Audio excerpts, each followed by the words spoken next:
Hey everyone, this is Jessica Honegger, founder of the socially conscious fashion brand Noonday Collection, and this is the Going Scared podcast, where we cover all things social impact, entrepreneurship, and courage.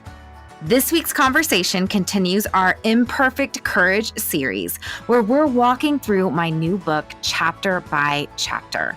So if you haven't grabbed the book yet, head on over to Amazon or wherever books are sold, or you can also get the audio version.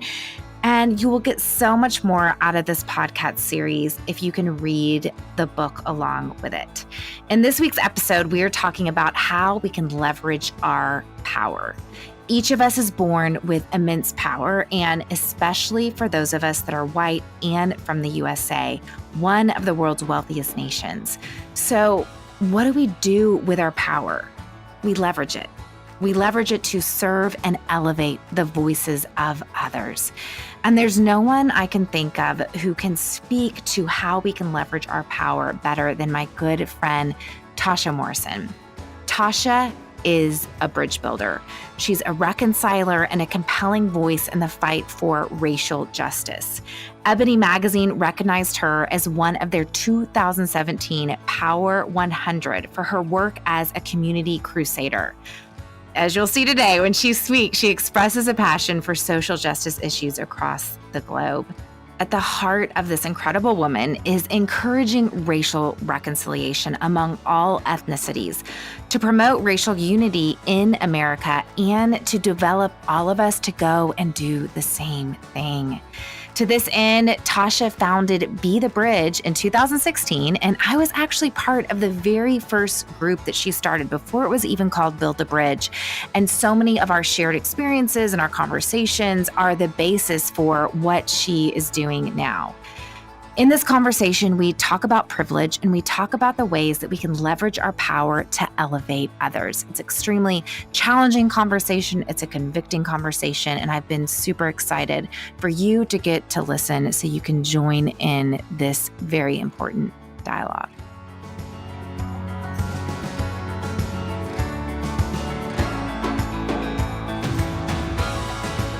Okay, so Tasha, you and I actually met through the first ever Be the Bridge group, and it wasn't even Be the Bridge group. It was just a group of women getting together to talk about issues around race. And as I was thinking about our interview today, I was realizing that I actually don't know what led you to want to be in that group, to want to start that group, and to even want to start that conversation, because at the time, it was an extremely brave conversation to begin. Right. I think, you know what, it's really interesting because I had actually started having conversations. There's several things that kind of spurred on this conversation for me. And one of the things was, after the death of Trayvon Martin, because of the church that I was in, I was having conversations around that. Then moving to Austin, just the cultural differences and just this lack of community that I was experiencing, and then trying to navigate the things that were happening in our country and in our society, and not being able to navigate that within the church. It was really bothersome to me. It was like, it just created this discontent, like, wow, like, these are things that I'm feeling and experiencing.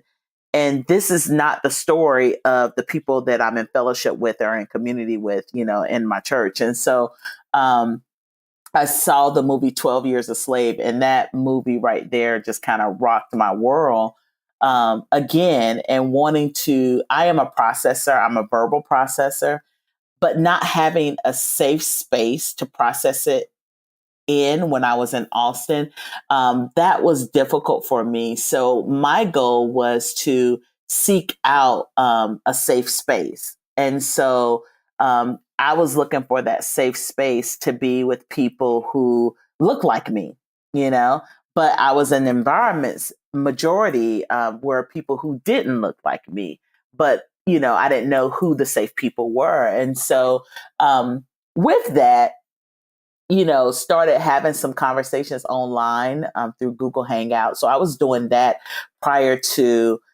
having the what we now call Be the Bridge group. At that time, we were calling ourselves Reconciliation Circle, the Circle. We had no idea what our name was. We just were We were meeting, just and meeting. yeah, and it spurred from me meeting with some African American ladies in Austin. We started having some conversations with Jenny Allen. And then one of our friends, she had a organization that dealt with restorative justice issues in that process.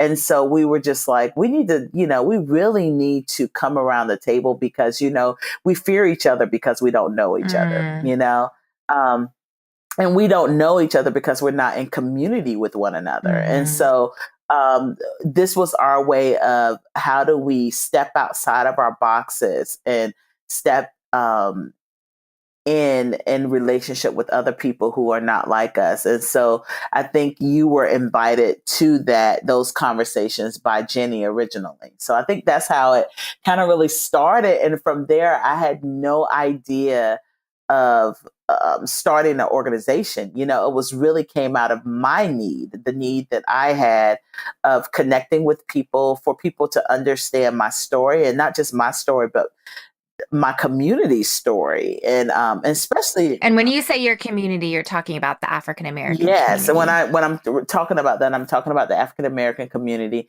And I had this expectation that Christians should and did understand the story, but I realized, working within ministry, that we are probably the most disconnected from the stories of others who are different from us. We're probably the most disconnected, and so this started that journey. This started that on ramp. This conversation spurred so much within me, and understanding, how are we supposed to have some type of racial unity when we're not even in spaces with each other, and specifically in the church.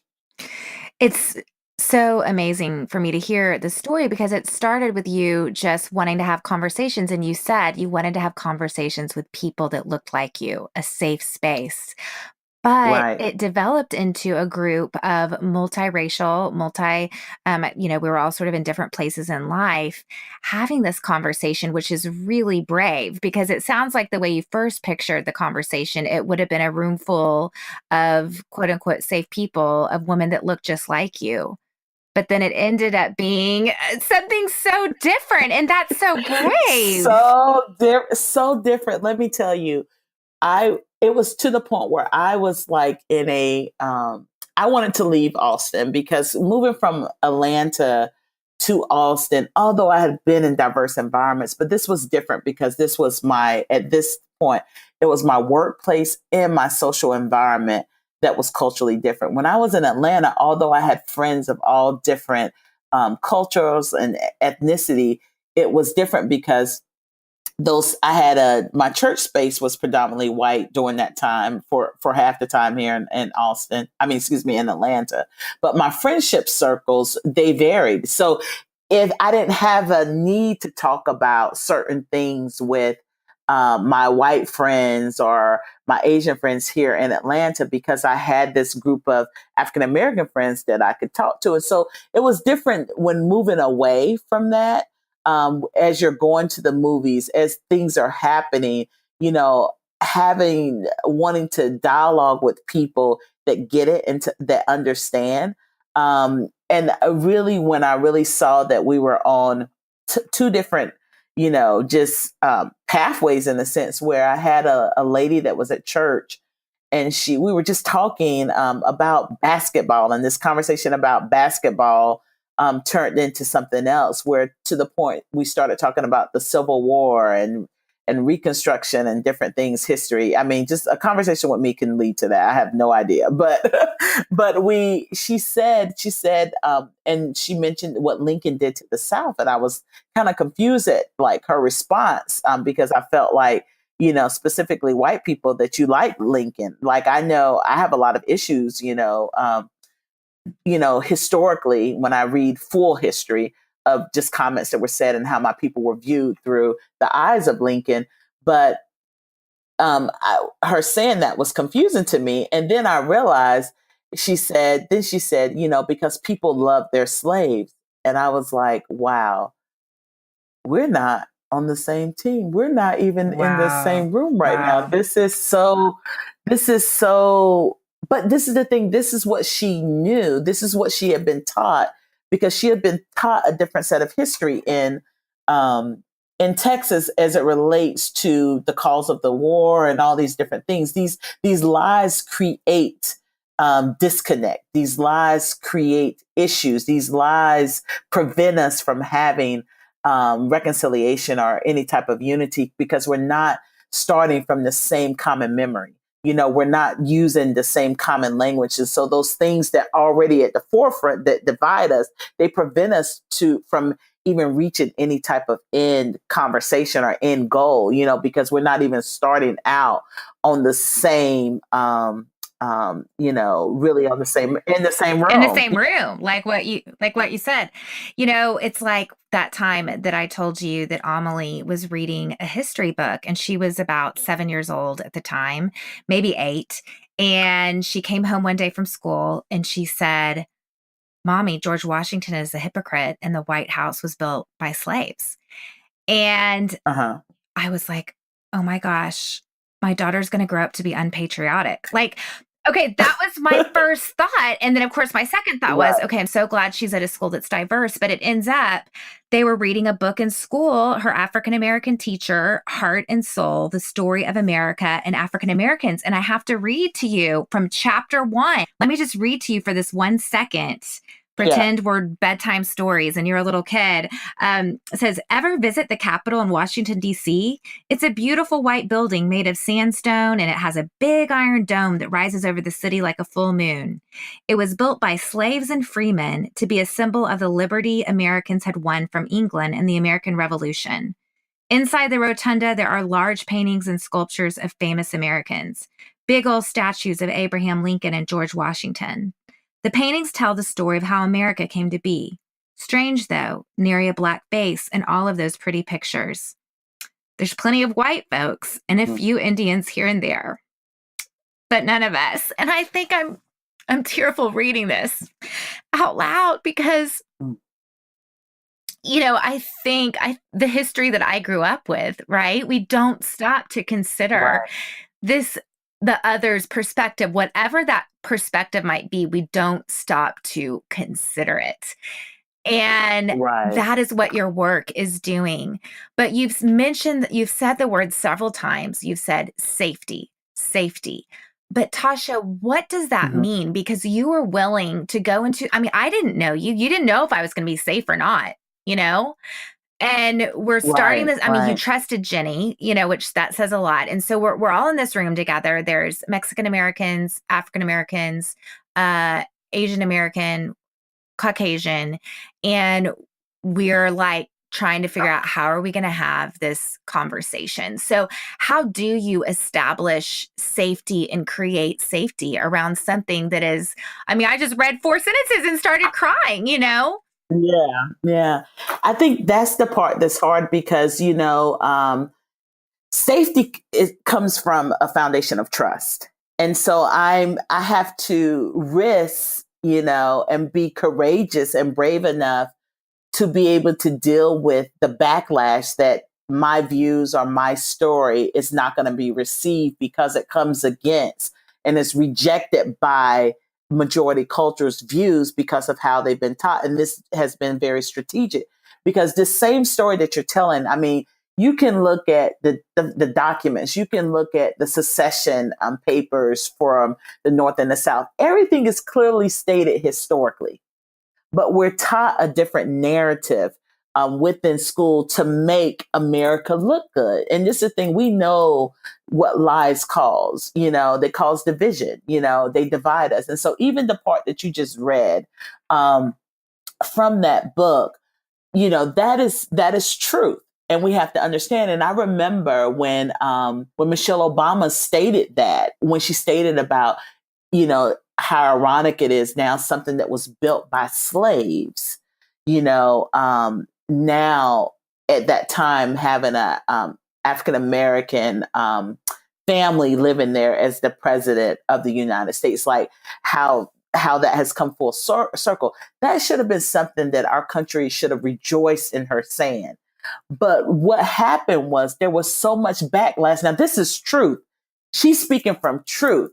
And people did not want her to speak, not just her truth, but the country's truth in the fact of saying, I mean, there were several people that denied it. And first of all, just a quick Google search is very clear. And some people had to come out and apologize, but they felt like it was shaming America. You know what? We have to reckon with our history. We need to reconcile our history, because the only thing that does, our denial does not fix the problem. And our denial only creates more hurt, and more division.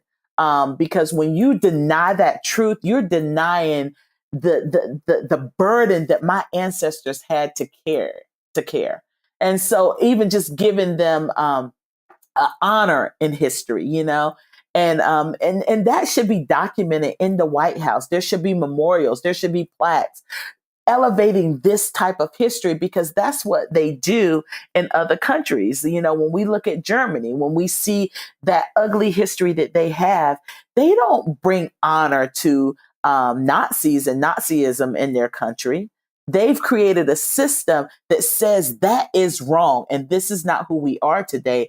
And they elevate the voices of those that were victims of the Holocaust. You see memorials, there are concentration camps that you see. That's for people to remember, to never deny that this happened on this soil and this is not supposed to be repeated again.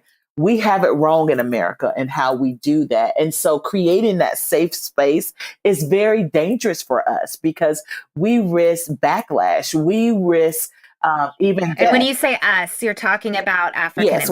Yes, when I'm talking about, because we are really one of the main groups that we haven't owned our history with. There's some things that we've done with natives, but we haven't fully owned the genocide of Native Americans. When it comes to the Japanese internment camps here in our country, we've owned that. They've apologized for that. There's been some restitution for how we put, after during World War II, how we locked up and took land and businesses from Japanese Americans that were not connected with that. The fear, but we don't talk about it. We don't really teach about it. And so you see, when you don't talk about and teach about history, you're at risk to repeat it again, because you haven't owned the failure of that. You haven't owned the sin of that. You haven't owned the things that were wrong about that history. And so you'll repeat it again, because we know we live in a racialized society. And then we have the Chinese Exclusion Act, where, Chinese families weren't able to move here together until the 60s, and where that came from. For over 60 years, only Chinese men were allowed to come, but not with their families. And they only could have certain jobs that service the majority culture, And so those are things that we have to talk about, because history gives an account and it lets us understand our present. But because we have this lack of common history in our society, people don't understand why we're dealing with the things we're dealing with today, because that historical part has been removed from textbooks. They call slaves now workers in a lot of textbooks. They diminish this history. And this is we're not far removed from this. My dad was born into a world that his mom couldn't vote, and where they couldn't go and shop and live where they wanted to live. I'm only one generation removed from that. And so this is current history. And we as Black people, and I'm talking as a collective, we were in slavery longer than we've been free. So Wow. When we look at history, we look at the history of slavery, the history of Jim Crow and civil rights and all of that. It wasn't until when we want to say the Fair Housing Act of 1968 was where we tried to bring about equality, but we've never brought about equity. And so not only is equality needed, but equity for all the previous centuries before, of not just holding you back, but also when you got ahead, we pushed you back. We put our foot on your neck, so just even that, we have to talk about these things. But what I've noticed, Jessica, is in having these conversations with people, when they are given accurate history, just like yourself, when you start learning, like, oh my goodness, what I learned in school was different. This is wrong. You start being able to have an empathy. You start looking through a different lens at things that are happening. And I've seen people not just reject that, but I've seen people respond, and they respond with empathy. They respond with listening. They respond with openness. That's what I've seen. And I saw that in our group. Yeah, and when I shared that story with you about Amelie, I I kind of was I think what I was looking for was like, oh yeah, that's a little bit extreme. I'm embarrassed to admit this. I Right. truly am. Mhm. And instead you just looked at me and you said, "Well, she's going to grow up woke." Yeah.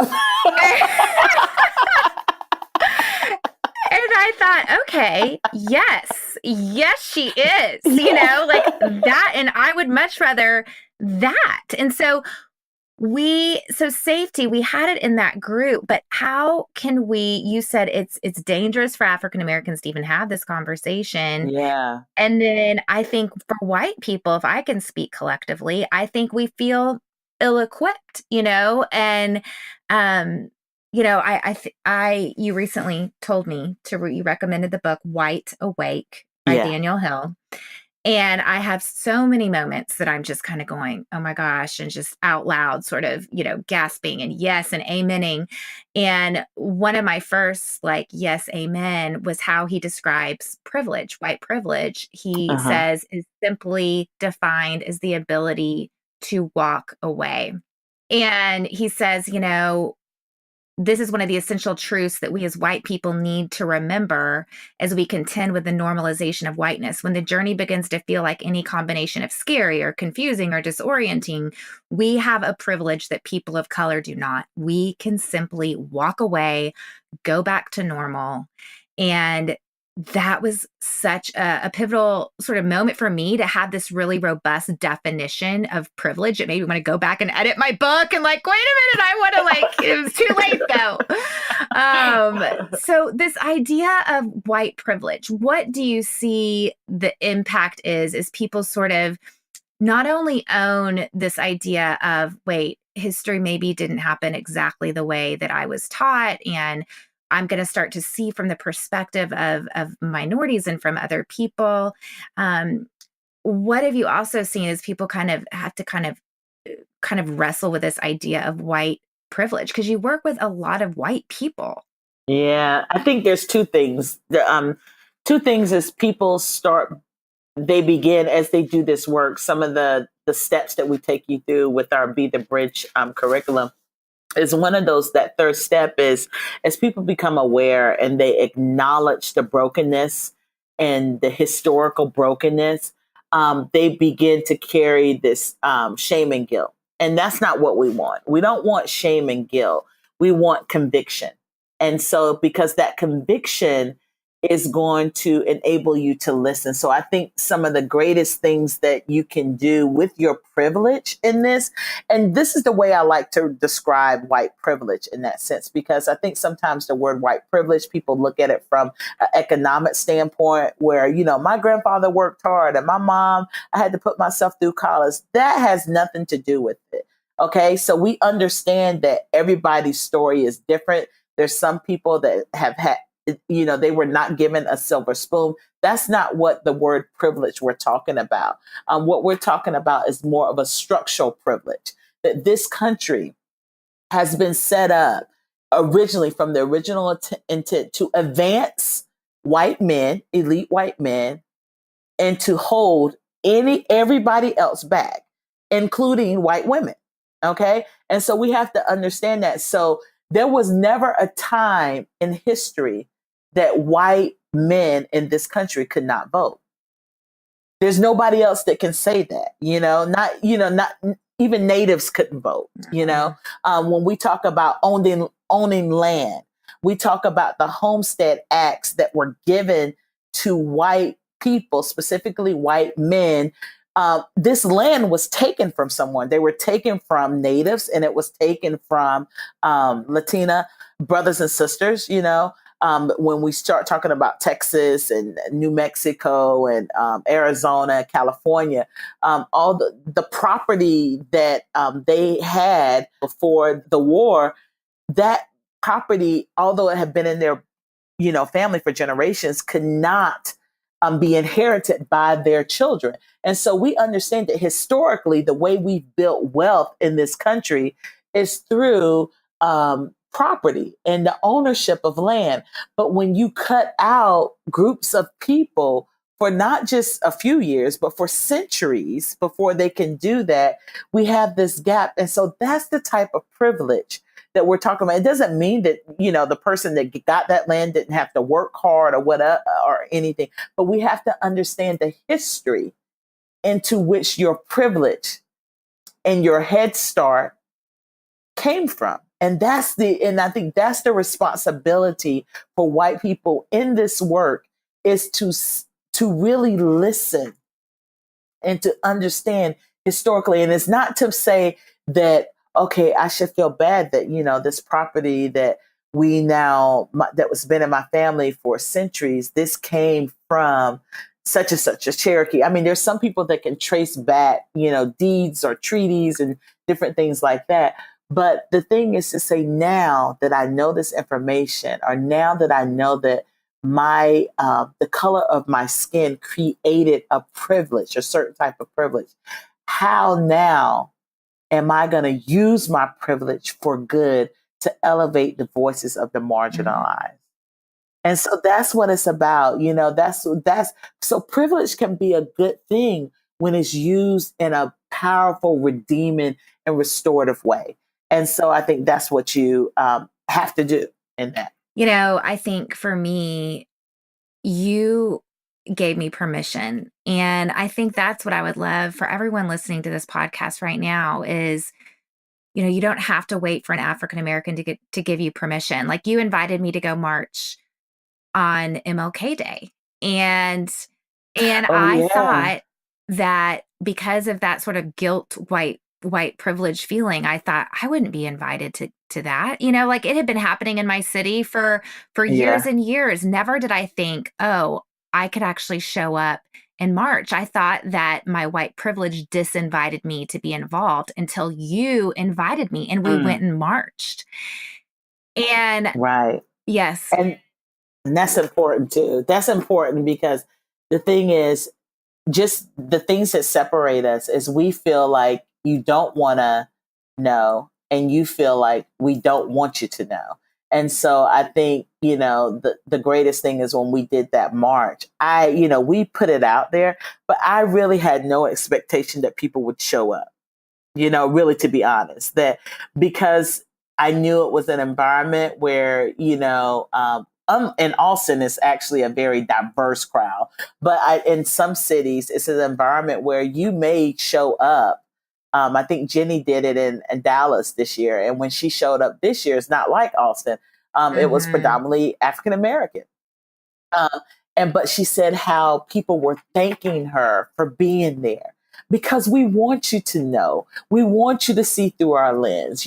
This is the thing. My people, and I'm saying my people because I'm a collectivist, as African American culture is very collectivist.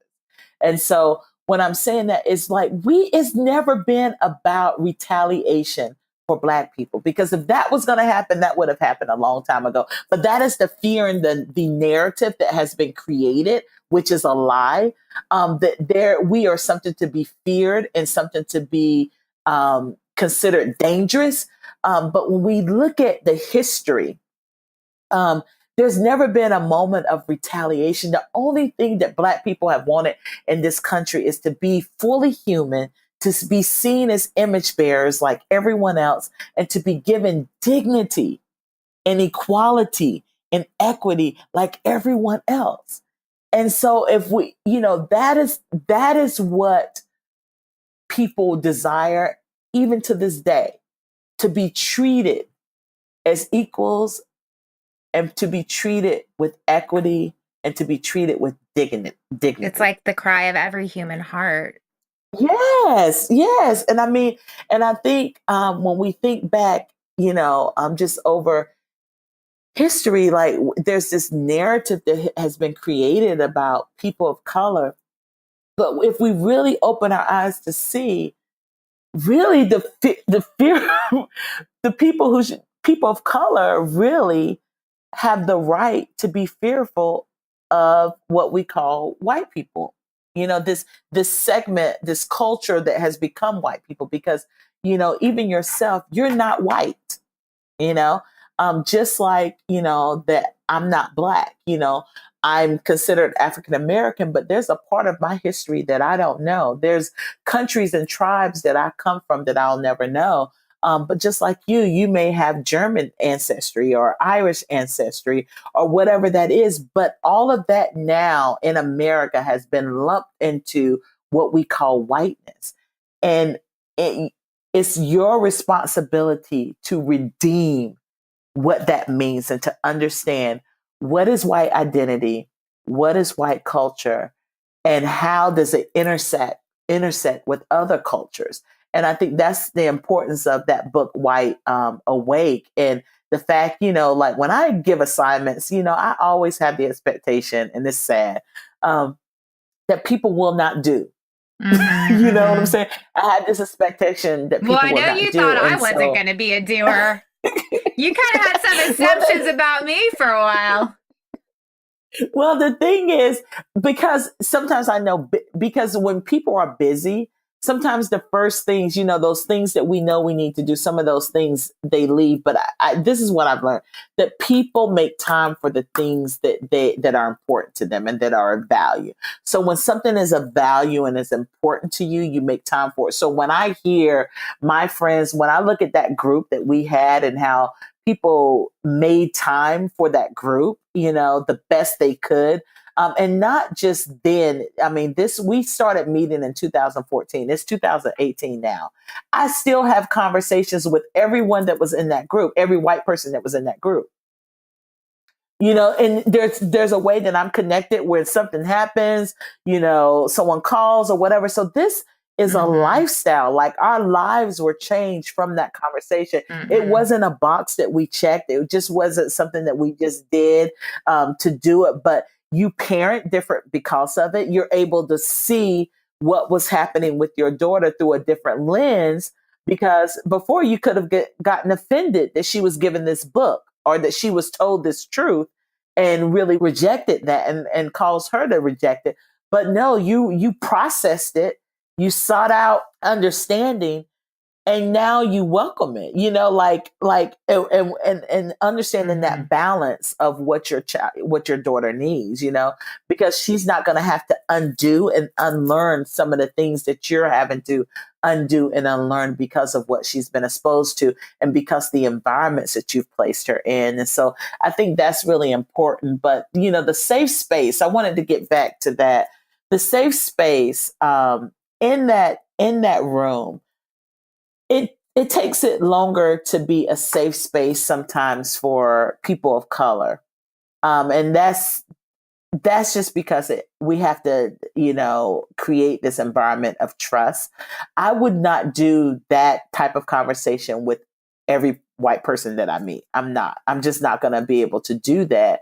I'm in a lot of spaces, but we have to understand that this conversation comes with a cost. It comes with a cost for you, and then also a cost for me, because the person that's been marginalized or oppressed, they're having to do some of the leading and teaching and educating. And so it's important for those of you who are listening, as you start beginning to want to engage in this conversation and understand your history, is for you to do what Jessica has done, is read.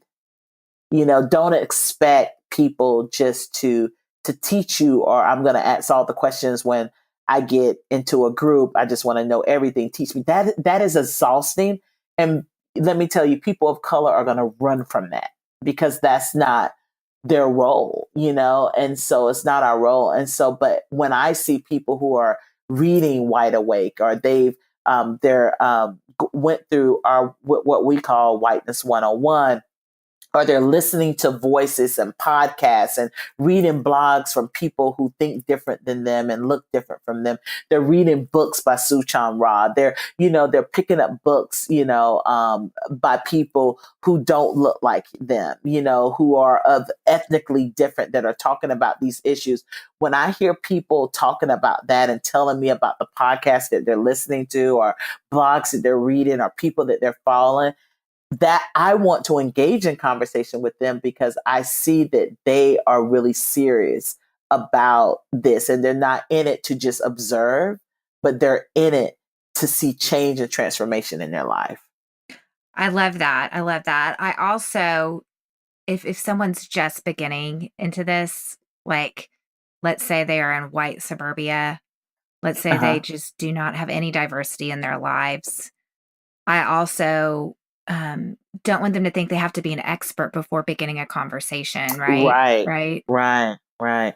You have to start somewhere. And I think the simple things that I would give you in starting that, we talk a little bit about understanding yourself and understanding culture, because most white people that I talk to, when I do trainings across the country, when I talk about culture or identity, I can go into a room and I can start with people of color, and they tell me, what do you love about your culture? What do you love about your family's history, or your identity as what it means to be Asian?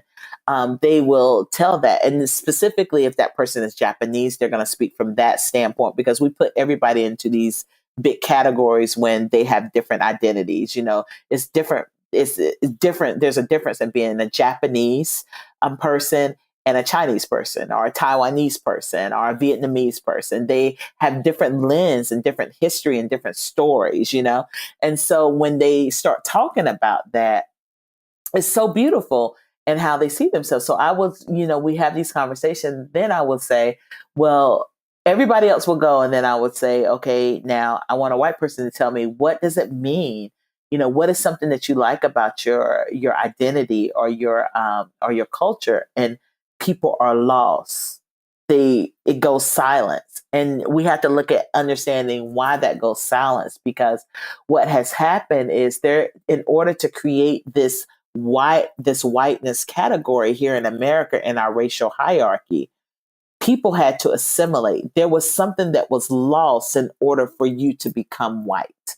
And so those who are of Irish descent, those cultural norms, some of those cultural identities, in order to be accepted in America, you had to assimilate. And so things were lost. And you talk about Italian Americans. We can say, I think Armenians is another group. In some ways, the Jewish community has been another. In our context here in America, Jewish people are considered white. Their heritage is, from more or less from a religious culture, but we put them in the same category. And so I think what has to happen is that deconstructing and dismantling and the rejection of that category of whiteness, because when we start understanding where supremacy comes from, and understanding what this category has done, that this social construct that has been created, because race in and of itself is a social and political construct. And so along with being white, there's a social construct that you have embraced, and also and it's unearned in some ways too, that you've been placed into, that you have to understand. Just the same way there's a narrative and a construct that when we say black, what black means, or what native means, Asian means in our country. So I think the book Wide Awake helps you understand, start exploring some of those things. And so if you're in an area where this is like foreign to you and you don't know where to begin, I would say simply begin with reading that book. I would say, go to our website and download the Whiteness 101. and create groups around that, because there's some people, they're like, okay, I'm not ready for a Be the Bridge group, but I want to prepare myself. So how do I do that? And so we have like kind of like a pre-work guide that's called Whiteness 101 to start allowing people to understand what I call deconstructing the 4 Ws. And that is deconstructing white privilege, white fragility, white supremacy, and white identity. Those 4 Ws, when you start understanding that, you begin to do this work of reconciliation well, because you understand the foundation of what's broken. So let's talk a little bit about cultural intelligence, because you Uh-huh. just became certified in Yes. CQ. So tell me a little bit for our listeners right now. I mean, what are 5 questions that, we could ask ourselves that can even start to sort of help us frame where we stand on this whole cultural intelligence meter? Yeah. And I think the thing is, we don't understand each other. Like, for instance, I'll give you a perfect example of it. Say, for instance, you're having a business call and you want people to give their input on this. You're having this conference call and you want people to give their input. And so some people give input, most people don't. Um, you get off the call and you go into the bathroom or something. And then you hear these people that were a part of this meeting now being negative or giving input, but they didn't give that input when it was asked for on the phone. Understanding those dynamics, that relates back to culture, because if that person is from a high cultural context or something like that, they're not going to do that in front of people. They're not going to go against what the leader is saying in that moment or give input. So you have to understand that about your audience and who's in your audience and who's a part of your work structure. Understanding their cultural norms, that they're going to be different, because what happens is, as a majority culture person, you see your culture as the norm and you view everything through that lens. And so you feel like everyone is going to respond to that. Now, for instance, like I just mentioned, being a collectivist. So people who are from Latin, Asian, and African countries, they are more collectivists. That means that it's relational, it's communal. When we look at the Bible is relational, it's communal. It's not just about, when you think about things that happen, especially in the Old Testament, it's not just about this person in this tribe doing something. If this person in this tribe did something, then it affected the entire tribe. Mm-hmm. You know what I'm saying? They will all die, And so we have to understand, but we read the Bible through our cultural lens. And so we talk about, a personal relationship, when it's really about a communal relationship, and so we have to start like kind of reconstructing that. And so I think some of the things with that, it helps us have a mutual trust, because we're going to understand culture better.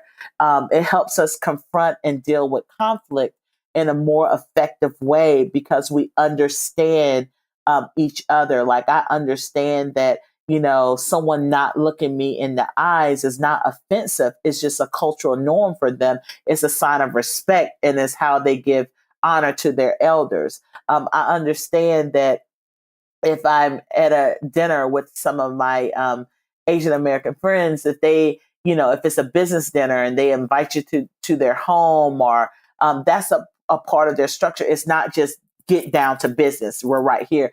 So when you look at from Western European culture, it's more of an individualistic. And so it focuses on the individual versus the community. And so we have to look at that. That plays into our politics, all those things. But the more that we know about each other, the better we can understand each other, and the better our relationships can be. Because me understanding, white culture helps me go into white spaces and be able to speak into those spaces and live and survive. I'm joking. But it helps me understand being able to speak into a way and speak a language that can be received and understood, and talking about, okay, I know that you're feeling this right now.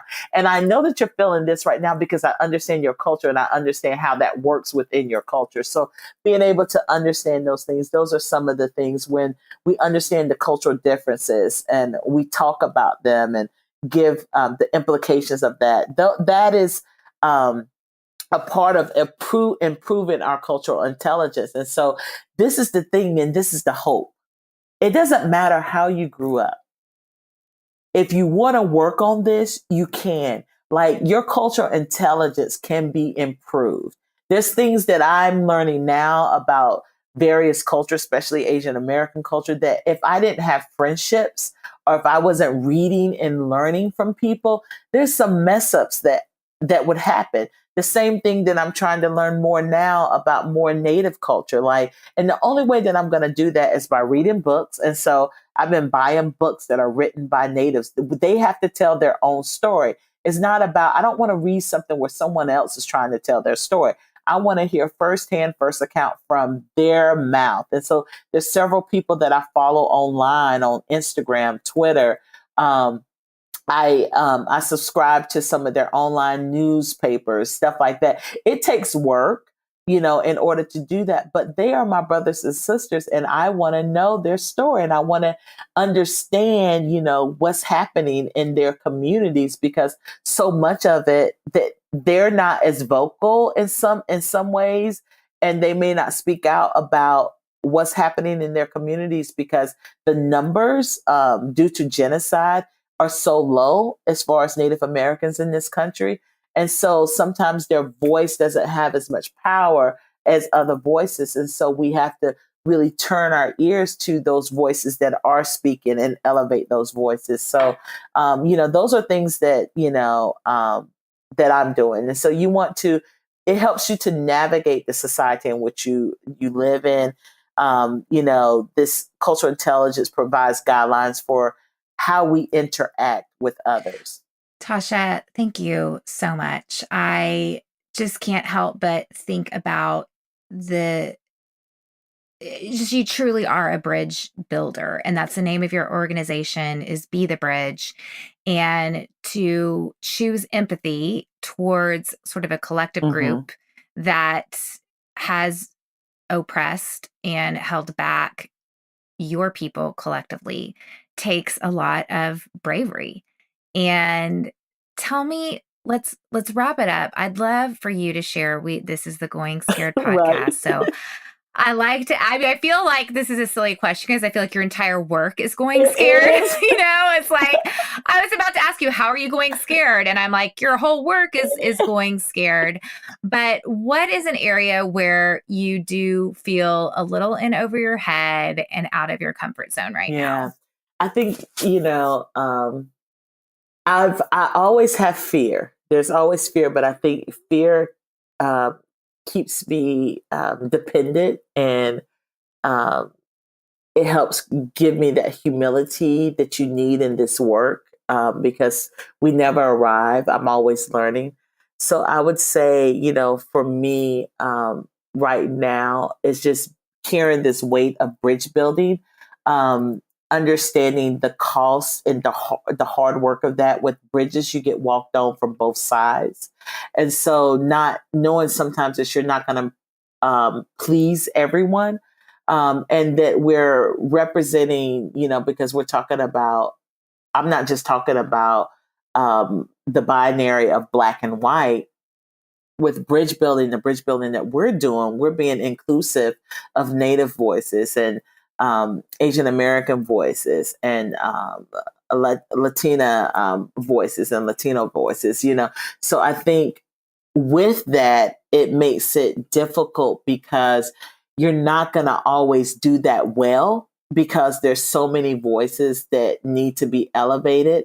And so I live in the tension of, I am an African American woman that's leading this organization, and I want to give platform and voice to a lot of issues. But sometimes those issues, they fight each other, in that sense. And so I think it's important for minority groups people of color to know each other and to know our stories and to know how our stories intersect, and not to feel that one story is above the other story, but to elevate each other's story and support each other.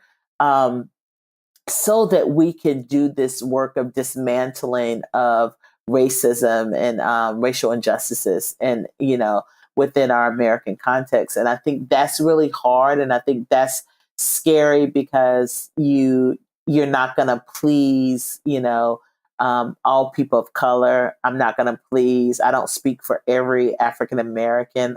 My story is just my story and one story. There's there's some commonalities in our story, but it's not all the same. We're not monolithic. And so I think that sometimes the fear of that, that you're not going to represent well, or people are going to think you're too soft, or you're not, one of the things we pride ourselves as far as our values is that of truth telling. But I will do truth telling with grace. And that grace our grace and our tone and all those different things may look different to different people, depending on your cultural lens also too, where my truth telling, and although I'm doing it out of love, could be offensive to someone because of the type of lens that they're looking at, So I think the tension of not being able to make everyone happy, that is the tension, and sometimes the fear that I can be in, where I will become irrelevant to my community, and that's something that I don't want. I don't want to strain my community in order to have this this ultimate lifestyle of what it looks like to live in racial harmony. I'm so grateful that Tasha practiced that bravery to enter in this conversation and to mobilize a group of women to have honest conversations around race and around racial reconciliation. And I'll be forever grateful to her for inviting me to march in the Martin Luther King March several years ago. Sometimes we're waiting on an invitation, and invitation somehow gives us a permission. It reminds us that our presence matters. And that's the reason I wrote Imperfect Courage. I actually extend an invitation to you to show up, to remind you that your presence, it makes a difference. I share all the ways that we can leverage our power, and I invite you in to this story. Thanks so much for tuning in to today's really important conversation. Music from today's episode is by my good friend Ellie Holcomb. Today's podcast was produced by Eddie Kolpholtz, and I'm Jessica Honegger. Until next week, let's take one another by the hand and keep going scared.